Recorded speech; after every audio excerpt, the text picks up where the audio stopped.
Lord. Praise to you, Lord Jesus Christ. This summer I've been reading a little bit about church history, and I find it rather fascinating how a small group of believers, like a mustard seed, could grow to become a worldwide church. It's also very good because it helps me put things into perspective. So oftentimes we think, oh, things are really bad today for us. If you look back, we can see that things have been worse, and we made it through those things as well. It also is a sign of hope, reading history, because you see that Jesus Christ has not abandoned his church.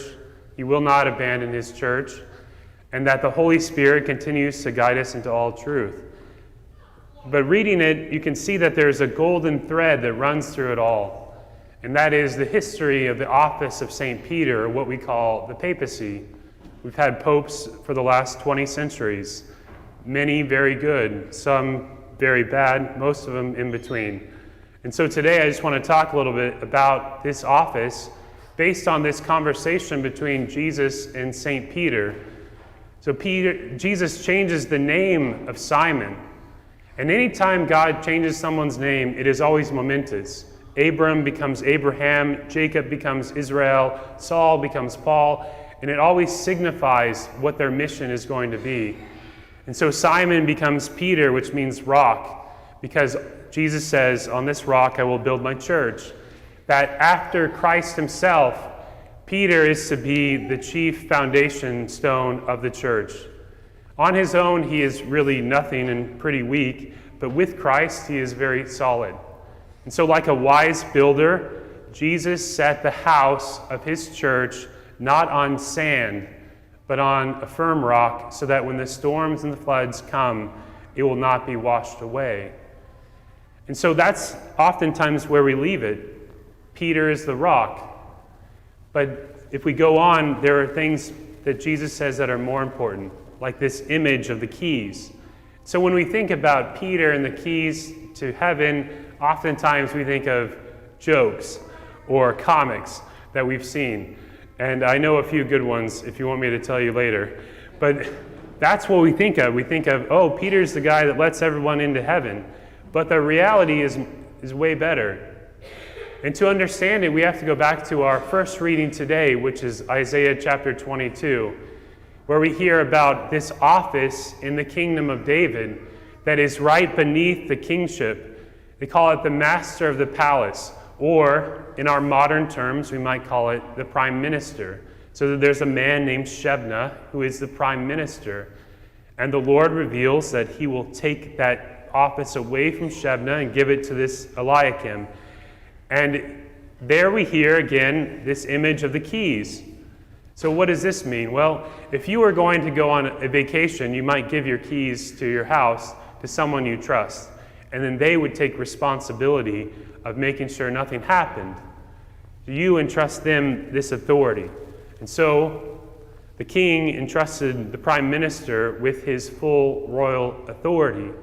And he also told him that he was to be the father of the inhabitants, that he was to provide, protect, and guide them. And he said that he would be a peg in a sure spot, like a point of reference. So if we fast forward back to the gospel, Jesus is telling St. Peter that he is to be the father of all believers, that he is to be his prime minister, that he is to be a point of reference. And then Jesus tells him that he is giving him the authority to bind and loose. And we think, what does that mean? But this was a term that Jewish rabbis used to tell people about authoritative teaching. So they said if you bind something, that means you have to believe it. And if you lose something, that means you can have various opinions. And Jesus uses this. He says that the Pharisees bind up heavy burdens but don't lift a finger to help people because they had these laws that had very minute details that were very hard to accomplish. And so this is what Jesus gives to St. Peter. But he doesn't tell him that whatever is bound and loose in heaven, you will bind and loose on earth. He says the opposite, which is very remarkable. whatever you bind and loose on earth will be bound and loosed in heaven. So we can see that Peter has a very remarkable role to play in the Church of Christ. But here's the thing. It doesn't end with St. Peter. Go back to that first reading. Shebna was the prime minister, and then Eliakim, and then he was replaced by his successor. And so, in the Church of Christ, St. Peter, after he was martyred, was replaced by Linus, and after Linus, Anacletus, and after Anacletus, Clement, and so on, like a golden thread running all throughout history, so that these men, who we call Pope, which means father, are a source of reference, a source of unity within the church throughout all these centuries. And any one person or groups of persons that separate themselves from communion with St. Peter, separate themselves from the Pope, then what we see is they start to fracture into more and more and more communities because they don't have this one point of reference. And so it's a great gift. So just to summarize, Jesus is the king of an unconquerable empire, and he has chosen St. Peter and his successors to be his prime minister or his vicar, and to be the father of all believers, and to have the authority of the keys, and to bind and loose doctrine. And so today, the successor of St. Peter we call Pope Francis. He is our Holy Father. And depending on how we count them, he is number 266. That's how many popes there's been since the time of St. Peter. And so we should pray for the Pope.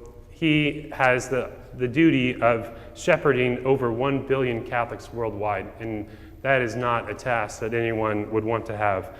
So we should pray for him and thank God that he has given us this gift of St. Peter and his successors to be the rock on which our church is built, a point of reference, our Father, and one who continues to lead us and guide us all the way to heaven.